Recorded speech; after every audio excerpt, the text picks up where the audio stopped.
Welcome to the Purpose of Place podcast. I'm Despina Katsakakis, your host, and I'm delighted to have with me today Mikkel Nielsen, who is the Chief Real Estate Officer at Ericsson, overseeing more than 14 million square feet of offices, industrial, R&D, and data centers across 180 regions in the world, most of the world. True. Welcome, Mikkel. Very nice to have you with us today. Thank you, Despina, and a pleasure to be here. Ericsson is an incredible company because, of course, Ericsson is responsible for transforming the telecommunications for businesses, governments, and consumers.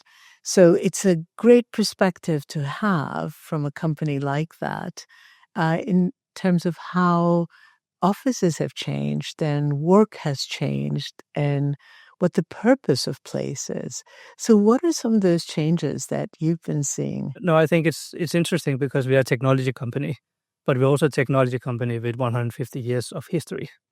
So from the first kind of wall-mounted phone to the evolution of communication and telecommunication, right? So in one way, we have a very rich history and a lot of legacy. And on the other hand, we are also a technology company leading the future, driving the infrastructure for a lot of new innovations and so on. So somehow we need to reflect that also when we attract talent, for instance. We're up against some of the other tech companies. We need to attract top talent, software coders, and so on. So it's that combination of having a very long history with a lot of legacy and at the same time also being in the forefront of creating the next generation of workplaces. That's very interesting. So you're saying that then the physical places you provide actually play a role in attracting and retaining your talent. And do you actively use that? No, we do. We are looking for top talent to really work for us. We also want to retain our top talent, of course. So we do see, and I think we definitely saw with the pandemic being kind of an accelerator for working a lot closer real estate, IT, and HR, for instance, around how do we actually design the best employee experiences and what is the role of the office, what is the role of HR, and what is the role of IT, and how do we have a more holistic approach to actually designing employee experiences so that we retain and we attract and we try to take a little bit of a leap into the future. So there is this, you can say 1/3, we have 100,000 employees at Ericsson. 1/3, so that's roughly around 35,000 R&D engineers, very, very smart people, very innovative people that also put very high demands on what the future should be. So we try constantly to match that with our portfolio and what the workplace should be so that we not only kind of follow the trends and where we see the workplace evolving, but we also try to somehow impact and influence a little bit what the future could be. You remind me that I know you've worked with your engineers often to try and track the impact that different environments make to them. We work a lot with R&D, of course, but they're also very curious around how they can also evolve. So it's kind of a two-way street quite often. So we do a lot of experiments with them around changing a little bit how they work. But one thing we did was that we did some research among 400 R&D engineers, where we actually we mapped the entire R&D process with every single step. And then we evaluated what is the kind of nature of this task. What does it actually require? Is it more collaborative? Is it more kind of individual? What is it more focused? What is the nature of this task? So we mapped the entire end-to-end process. And then to understand in terms of the hybrid context, then we did actually run a number of experiments with R&D. So we did group them up in smaller groups. And then we asked them to say, okay, you need to solve different kind of problems in groups, and you need to collaborate to get it. So every single member of that group got a clue, and they could only solve this or come up with the solution when they kind of put all the different clues together. So we had 100% virtual teams and we had 100% in-person teams that worked from the office. And then we kind of tracked how they got around it, how fast did it take, what was the accuracy of how they solved the problem and so on. And one thing we could see that was the teams working from the office was actually 25% faster than the virtual teams. Very interesting. In terms of accuracy, it was more or less the same. So that was interesting. Yeah. But we could also see that when we monitored the process, that the virtual teams were a lot more dependent on one person taking lead putting together the clues and come up with the solution, more or less. Where when we saw the people working in the office, it was a lot more inclusive. They collaborated, they came together. So when we kind of monitored how they got around it, it was two very different kind of processes. So we ran a number of these experiments. We also looked into individual work, and then we tried to map how does the office support versus the home. And we could actually see that they complement each other. So that has been some of the groundwork that we have added into our updated or revised hybrid policy around being more intentional around where do you actually perform work, because we can obviously see that the office, if you're 25% faster, you're more inclusive, you actually come up with more innovation and more kind of collaborative approach to solving complex problems. Then, of course, that's what we need to design the office around. That's what we need to accommodate, and that's what we need to design for, right? On the other hand, we could actually see that more individual task and more focused task was 15% better done from home. So, of course, we thought, okay, when we have mapped the entire end-to-end process, what if we say that, okay, R&D, their ways of working in the team, how they organize, maybe they work 80% from the office in the first 3 weeks of a project where they need to come together and collaborate. Maybe later in the process, they work more from home. So we could actually see that how we design offices through the research and working closely with R&D, that if we manage it in the right way and if we become more intentional, we can boost productivity, innovation, which is great for the company, of course, but we could also boost the engagement for our employees. And that is making that kind of win-win situation. I absolutely love that you talk about intentionality, because you and I have talked about this before. It is one of my greatest frustrations is that companies are always trying to solve the office through physical space and policies on hybrid versus, home or remote, without taking into account the significant impact of the work process and adapting the work process to make that alignment, that intentional alignment that you described. So that, I think, is a fantastic example of how you're doing this differently. And I suppose having R&D engineers who are interested in the process is one great benefit, because they're more curious than your average office worker. They're both demanding, which is great, because that also pushes us to kind of raise the bar. But it's quite interesting to see the impact if something is not working well. They're also very vocal because it actually influences their work quite a lot. On the other hand, when you do something really, really great, it also has a very kind of positive impact on the work. So they're very kind of sensitive to the environment, making sure that we have the right environment, that we have the right functionality of the office as well. And that makes it even more fun to actually work with. Absolutely. Wonderful example. So you talked about functionality and intentionality, and you also talked about how the office is one of those enablers to attract the right talent. How much do you see your physical places embodying the brand and the values and the culture of Ericsson?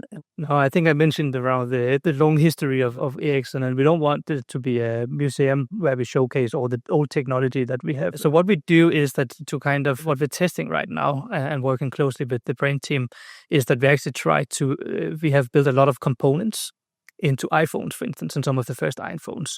We try to work with young artists, for instance, and try to actually scale up some of these small components and make art of it. And R&D engineers know what it is. I would probably not be able to tell, but we somehow try to do it in a little bit of different way when we look back and look at our history. When we look forward, our office is really the most that's the platform we use to showcase what our technology is about. So that's where we showcase use cases, both around what it actually enables today, but also in the future. So we have some of these Imagine Studios, for instance, where we bring in prime ministers, customers, and also our employees and so on to showcase what it is. So there we have self-driving cars, for instance. We showcase how you can make a stadium experience if you watch sports, for instance, and so on. The younger generation is sitting and watching a game, and that's it for 90 minutes or 2 hours or how long it is not how they actually consume sports. Right. So we're doing some tests, for instance, in ice hockey arena where we provide the connectivity, and then you can have an interactive kind of experience. You can play games while you actually watch the game, and you can interact in a complete different way. So we try to somehow illustrate some of these use cases because what we do is very complex. So we somehow need to use the office to showcase what our technology actually enable. So that whole kind of immersive, integrated experience of technology in place. And what's fascinating with that is, of course, everything we do in our lives now touches that integration of technology in place. So in some ways, you have a bigger challenge, a higher bar to meet as an organization that is developing the future of that experience by creating frictionless technology experiences for your employees that take them into the future. Yeah, we need to drink our own champagne as well. So right now we are actually we are changing our Wi-Fi routers and put up 5G in our offices instead, which actually reduce the cabling and a lot of the cost of fitting out an office, for instance, and so on. So sometimes we also need to remember, what is it? Oh, there's actually also a use case in what we do as a real estate organization. Exactly. Technology. So one of the things that I often talk about is that buildings increasingly are becoming sort of dynamic data sets, right, that allow you to be able to track utilization of space, carbon consumption, employee connections, engagement. And I would assume that you are right at the forefront of that, being able to test some of those assumptions. I think that's sometimes something we forget a little bit. We are very kind of front end focused on what can it actually enable. But if we don't solve the back end and really make sure that we have the right data lake, we have the right data integration, that it kind of connects and you can get correlation of data points and so on, then you turn actually data into insights and insights into actions. Otherwise, we're just collecting a lot of data, right? But it's definitely something where we see a strong need to further invest in sensors, in smart meterings, in making the buildings smarter or consumption smarter, but also engaging with our employees in a complete different way. And as a technology company, if we thought that during the pandemic, there must be some kind of application or prop tech where we can help our employees coming back to the office and navigate a hybrid environment. Where are my colleagues? How do I best utilize the office? We know the Monday, Friday the challenges. How do we make it a lot more dynamic in a way? And we did find that there was no kind of one-stop shop for a solution like that. So as a technology company, we decided to build our own technology. And I think we are around the third generation of the workplace app right now. We have a vision towards the sixth generation of the tool. And the vision there, that's not where we are today. I have to make that clear. But the vision there is that it becomes a digital twin that actually helps you. So when you come into the office, this been you actually get a notification. You sit in this area. This is where your team sit or your top collaborators. And in order to kind of enable a tool like that, in order to also embed Gen AI and other technologies into a tool like that, you need the data foundation in the back end to integrate. Otherwise, it will just be a very painful kind of tool. Right. So that kind of back end versus front end that somehow need to play together is extremely key, right? You mentioned about engaging your employees in the process. And, one thing that fascinates me always is that, Scandinavian companies are always seen to be much more innovative in terms of their workplace environments and typically have a very different culture of decision making. Tell me a bit more about that, because I think it's interesting in the real estate context. Our culture is extremely consensus driven, right? So that means that when we co-create a lot, we engage a lot, we invite a lot of different views. You also see Scandinavian architects designing buildings in a different way, very inclusive, and so on. So it's definitely, you can say, we are almost programmed to be very inclusive because it's so embedded into our culture. I think there are, of course, also some challenges with a more kind of consensus-driven approach. And you can say now we're back to the data. Because if you don't bring the right insights to a discussion with stakeholders, users, then you just get a lot of sentiment-based input when you actually design solutions. And I always like the quote from Henry Ford, right? When he designed the T model, one of the first models, he said, if I just asked my customers what they want, they would just have said faster horses.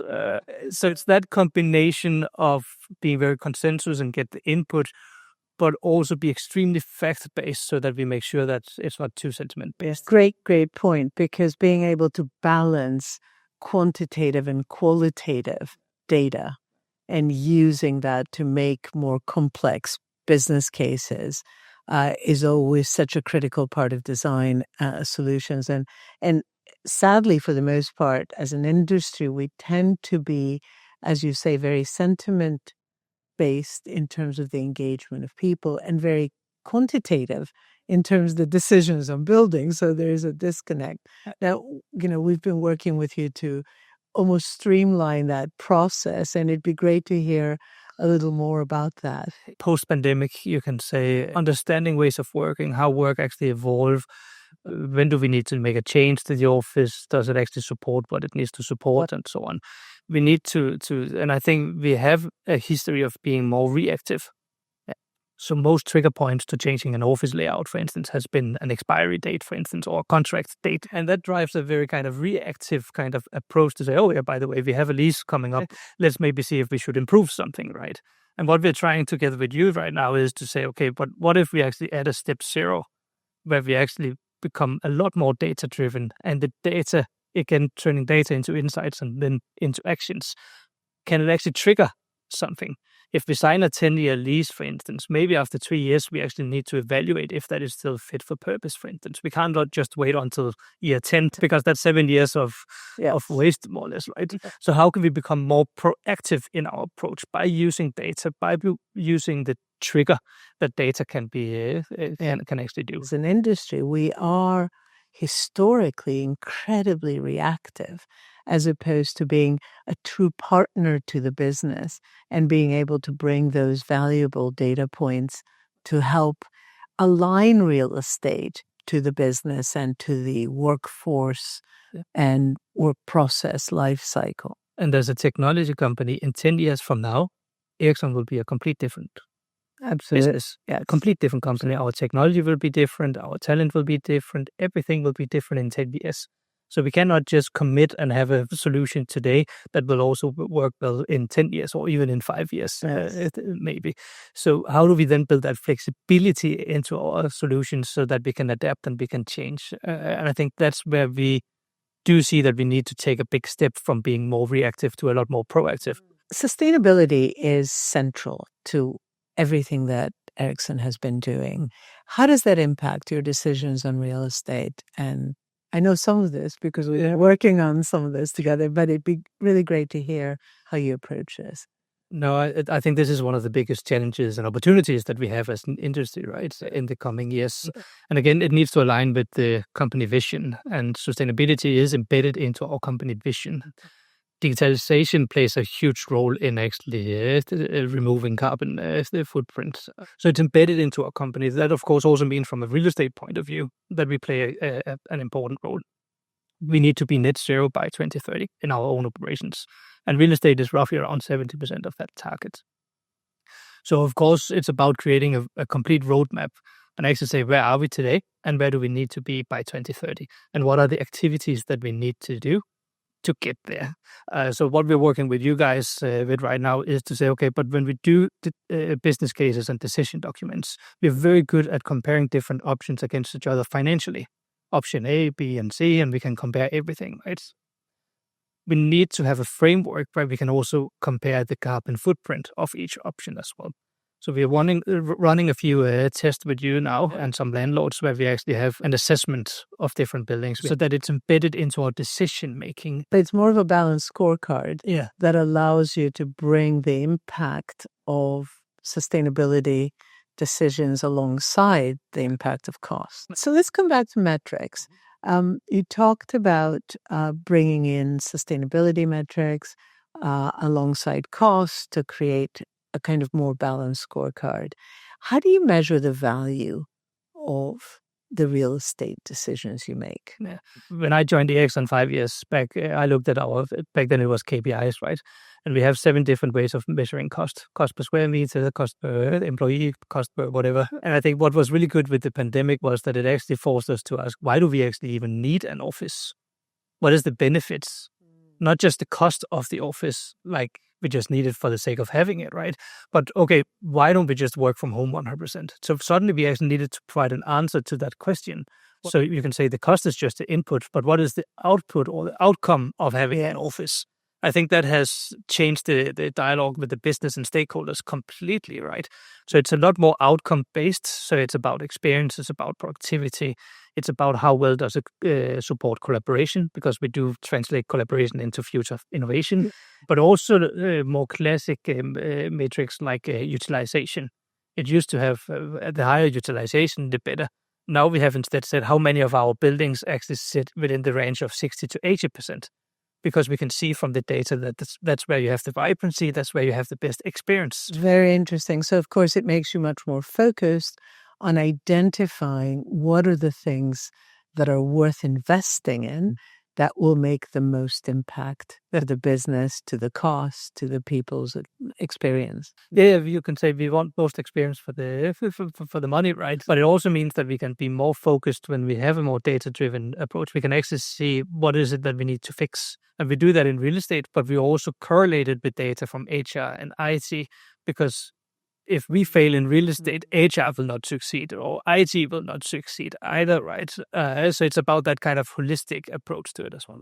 Well, that brings me very nicely to sort of my last question, which is kind of what should CEOs, CHROs, heads of real estate and technology think about when they look at the changing requirements and expectations of the next generations at work and the impact that they will have on the workplaces of the future? Number one priority is to align strategies and even OKRs, right? Have shared OKRs across the different units so that we actually align on what is the ambition level, what does good actually look like, what is the investment that we, and should we invest in the real estate or the IT side, for instance, and how do we again improve the experience most, right? So that alignment on a strategic level, but also in terms of the kind of more operational OKRs and have shared there. I think that's a fundamental to succeed in anything. But I think the arena has changed completely. It's about ways of working. That's the starting point. We need to understand the ways of working. How is work actually evolving? What are the different processes? And how do we then support that in the best way? But not only support it, we also need to notch it and try to innovate it a little bit. And I think that is where the workplace can be extremely powerful when we team up and be engaged with the business. And we have seen that for the transformation projects that we have done post-pandemic, that we have actually in our HR survey improved our ESAT, our employee engagement score, by 7 points across in average for these sites where we have transformed. 7 points up when we transform our offices. That's quite significant, right? And I don't think HR have any tool in their toolbox to improve the engagement by 7 percentage points. That's incredible. So it is when you really start to correlate and work together in a horizontal way rather than in your own vertical. I like what you said about shared OKRs, because I think that collective accountability is the piece that's always lacking. We know that most corporations operate in silos. And when we're trying to create experiences that bring together both the physical place, the digital experience, and the employee expectations, you really have to create ways that you need to rely on one another. Mm-hmm. Exactly, and I think we can do a lot in different programs and stuff like that. But when we all have it in our OKR and it's actually aligned, we also know the investment levels. We know where we actually move the needle, right? But again, the data needs to somehow enable that. Okay, if I improve in real estate, you can actually see it in HR, because what I do here is actually contributing to a better engagement across. So it means that we have better retention and we have better attraction, or we can better attract future talent as well, right? Well, that's very inspiring what you've been saying, certainly both in terms of the evolution of the digitization, the engagement of the people, and the more intensive collaboration and alignment between those critical functions that deliver the outcomes. So I'm very interested to see where this goes next. But thank you so much for joining us today. It's been great having you on the show. And thank you. It's been great fun.